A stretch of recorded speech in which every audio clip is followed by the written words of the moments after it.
بھائی کہہ رہے ہیں کیا فقہ حنفی میں اصول فقہ؟ آپ نے تو خالی سوال مکمل نہیں کیا. میں یہ کہنا چاہتا ہوں اس نسبت سے کہ دیکھیے بھائی لوگ کہتے ہیں کہ چاروں مسئلہ مذاہب کی تقلید ضروری ہے، سب حق ہے، اور جو کسی مذہب کی تقلید نہیں کرتا وہ گمراہ ہے. آپ جانتے ہیں یہ کہتے ہیں، لیکن پھر آپس میں لڑائی کیوں کرتے ہیں آپ؟ ایک دوسرے کے ساتھ باقاعدہ جنگ ہوئی، جنگ کی وجہ سے حرم پاک کو بانٹا گیا.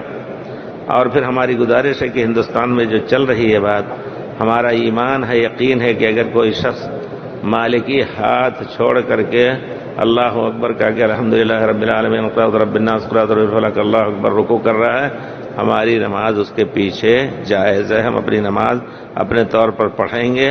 اب اس کی نماز اس طرح ہاتھ چھوڑ کر کے باطل نہیں کہی جائے گی، لیکن ناقص کہی جائے گی، کیونکہ سنت رسول کو چھوڑا، اور ہم اس کے پیچھے پڑھنے کے حقدار ہیں.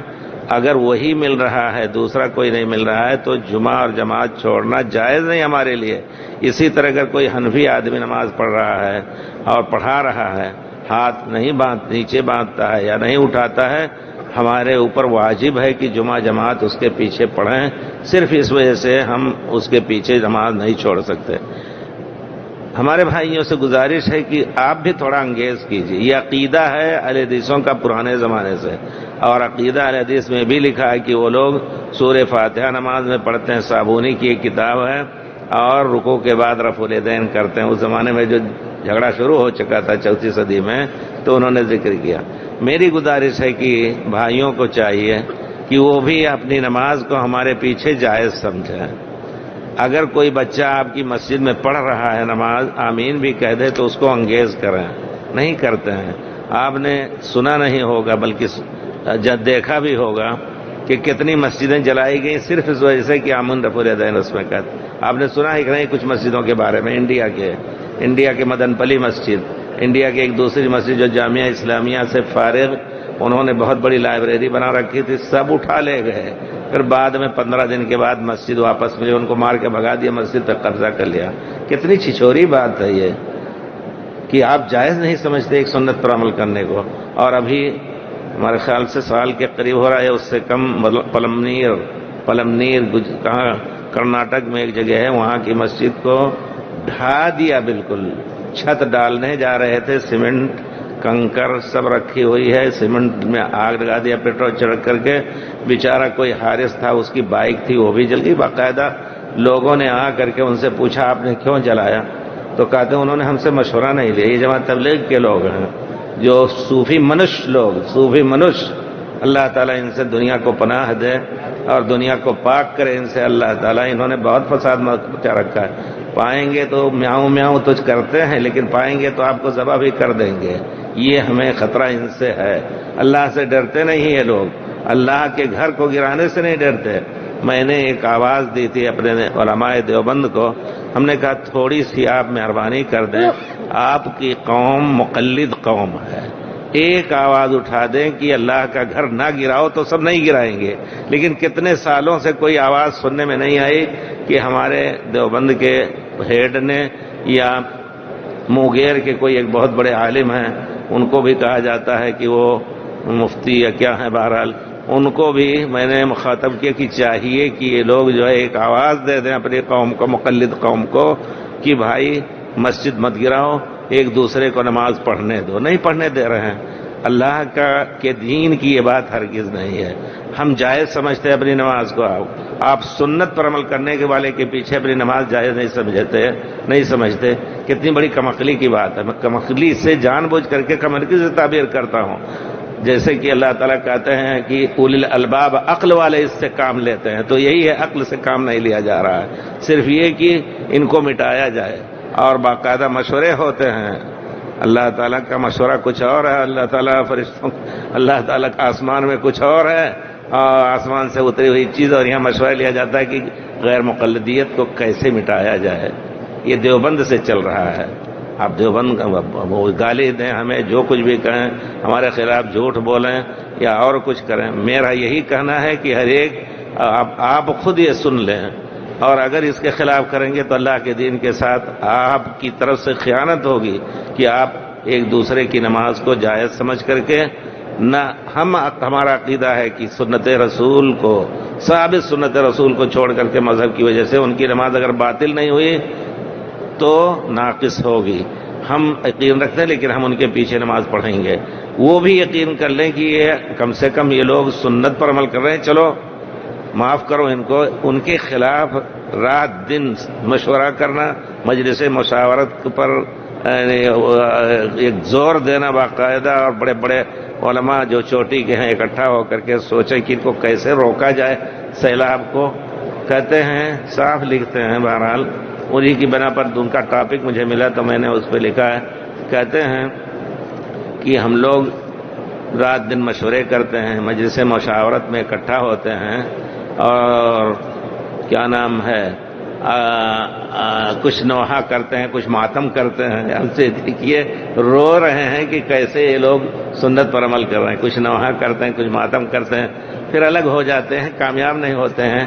اصل میں حقیقت یہ ہے کہ سعودیہ سے اور جامعہ اسلامیہ مدینہ سے غیر مقلدیت کا سارا سامان دنیا میں بھیجا جا رہا ہے. تو جب تک ہم اصل منبع کو نہیں, کچھ لفظ ان کا یہ ہے, آپ ان کی ٹاپک سنے, میں نے اس میں 2-2.5 گھنٹے کا یوٹیوب میں بھی دیا ہے, اور آپ کسی نیٹ پہ ڈالیں انشاءاللہ ملے گا. اس میں ان کا یہ پورا میں نے ان کی ٹاپک کا حصہ ذکر کیا ہے کہ جب تک اصل منبع کو نہیں کچلیں گے تب تک ہم کامیاب نہیں. گویا ان کا یہ حوصلہ ہے یا ان کی یہ نیت ہے کہ سعودیہ کو بھی انفی بناؤ. کتنی کم عقلی کی بات کر رہے ہیں یہ بزرگ لوگ, اتنے بڑے بڑے ہو کر کے سوچ نہیں پاتے کچھ. میں یہی لفظ کہوں گا جان بوجھ کر کے کہ سوچ نہیں پاتے ہیں بیچارے, کیونکہ ان کے سر میں سودا سمایا ہوا ہے کہ ہم پوری دنیا میں حنفیت پھیلائیں. نہیں اللہ کے بندو, اصل دین کو سمجھ کر کے اصل دین کو پھیلانے کی نیت رکھیں. اور ہماری گزارش ہے کہ ہر ایک عالم ایک دوسرے کے پیچھے نماز پڑھنے کو جائز سمجھ کر کے مسلمانوں میں اتحاد و اتفاق کی بات کرے, ورنہ یقیناً ذلت جو مسلمانوں کے اوپر ہو الگ نہیں ہوگی. ہندوستان کے اندر اب بھی مٹانے کی کوشش کی جا رہی ہے, حالانکہ ہندوستان کے ہندو مسلمانوں کو کوئی شیعہ بھی ہو اسلام کے نام سے اس کو بھی مٹانے کی کوشش کر رہے ہیں. تو شرم کرنا چاہیے ان علماء کرام کو جو عاملین سنت کو مٹانے کی کوشش کرتے ہیں, یا ان کو گمراہ کہہ کر کے اور ان کے خلاف لوگوں کو ابھارتے ہیں. ان کی مسجدیں جلاؤ, ان کے لائبریریاں اٹھا لو, اور وہاں حیدرآباد کے قریب تقریباً 4-5 سال ہو رہے ہوں یا اس سے کم ہو, اچھی ایک مسجد بنائی کسی باہر کے آدمی نے, اس میں مدد بھی کچھ دی انہوں نے, اور طالب علم تھے حدیث کے, انہوں نے حدیث رسول کی بڑی سی لائبریری بنائی. لڑکے آتے تھے, یونیورسٹی کے لڑکے بھی, دیکھا کہ اس سے تو غیر مقلدیت پھیلے گی. ایک دن آ کر کے انہوں نے زبردستی امام کو مار کر کے اور خود نماز پڑھانی شروع کر دی. اب دیکھیے یہ کتنی بڑی حماقت کی بات ہے, میں حماقت کے علاوہ اور کوئی لفظ نہیں جانتا ہوں اس کے لیے. اور پھر کیا کیا انہوں نے, یہ اللہ کے گھر میں بات بتا رہا ہوں آپ کو, جا کر کے اس کی تحقیق کیجئے. اس کے بعد وہ پوری لائبریری ٹرک میں بھر کے اٹھا کے لے کے چلے گئے.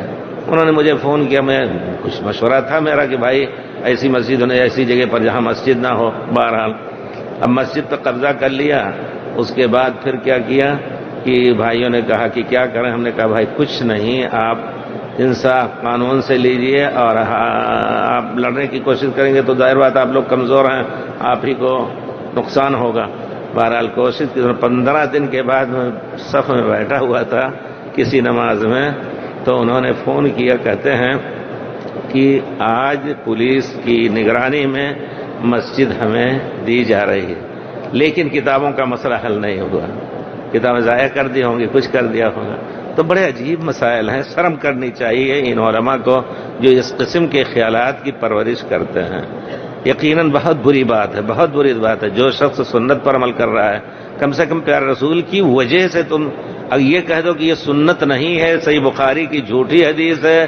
حضرت عبداللہ ابن عمر کہتے ہیں پیارے رسول ہمیشہ رفع دین کرتے تھے, جھوٹی حدیث یہ کہہ لو تو ٹھیک ہے, لیکن یہ کر کے کہ نہیں حدیث صحیح بھی ہے لیکن ہمارے امام نے نہیں عمل کیا, تو کیوں عمل کر رہے ہیں؟ یقیناً اس کو کہتے ہیں دہشت گردی. یہ سب صفتیں جتنی آپ ان کے ساتھ لگا دیں تو کم نہیں ہے. کم نہیں ہے. اللہ کے گھر میں میری گزارش ہے کہ آپ لوگ کم سے کم اس قسم کی چیزوں کو لوگوں کو سمجھانے کی کوشش. اگر علماء نہیں سمجھا رہے ہیں تو اپنے ماحول میں آپ کا ایک اثر ہوگا, آپ ان کو سمجھانے کی کوشش کریں کہ نہیں, ہر ایک کو چھوڑ دو جب تک اپنے خالص دین الحمدللہ اسلام کے مذاہب پر ہے, ٹھیک ہے چلتا رہے, لیکن جو شخص قرآن حدیث کی بات کر رہا ہے اس کو غلط نہ کہو. اس کو غلط کہو گے تو اس کی ضرب جا کر کے ناموس رسول پہ پڑے گی, صحابہ کرام پہ پڑے گی. یہ حقیقت ہے کہ نہیں, آپ لوگ سوچنے کی کوشش کریں. اللہ کے واسطے ہمارا یہ پیغام ضرور پہنچائیں لوگوں کو, علماء کو بھی. مجھے بڑا افسوس ہوتا ہے کہ ہمارے علماء کیوں نہیں ایک آواز اٹھا دیتے کہ نہیں ایسا نہ کرو. اگر کہہ دیتے مقلد قوم مان جائے گی, لیکن نہیں, دن آئے دن اس طرح کا ہوا کر رہا ہے. اور ابھی کوئی اور خبر آئی ہے کہ کہیں مسجد بنانے کی اجازت 3 سال بنیاد ڈالی گئی, آئے علماء ڈال کر کے چلے گئے, انہوں نے مقدمہ دائر کر دیا. کون سے علاقے میں, شاید برنام پتہ نہیں کہاں ہے کچھ ایسے, تو انہوں نے دائر کر دیا مقدمہ کہ ان کی وجہ سے فتنہ بہت ہو سکتا ہے, اس وجہ سے مسجد کو اسٹے کرا دیا, 3 سال سے بننے کی اجازت نہیں دے رہے ہیں, صرف اہل حدیث ہونے کی وجہ سے. تو بہت بڑے شرم کی بات ہے. علماء کو سمجھانے کی کوشش کریں. بزرگ لوگ, آپ لوگ اپنے ماحول میں اس خیال کو پھیلائیے, خطیب لوگوں کو سمجھائیں, خطبے میں بھی اس طرح کی باتیں ہونی چاہیے تاکہ لوگ سمجھیں. یقیناً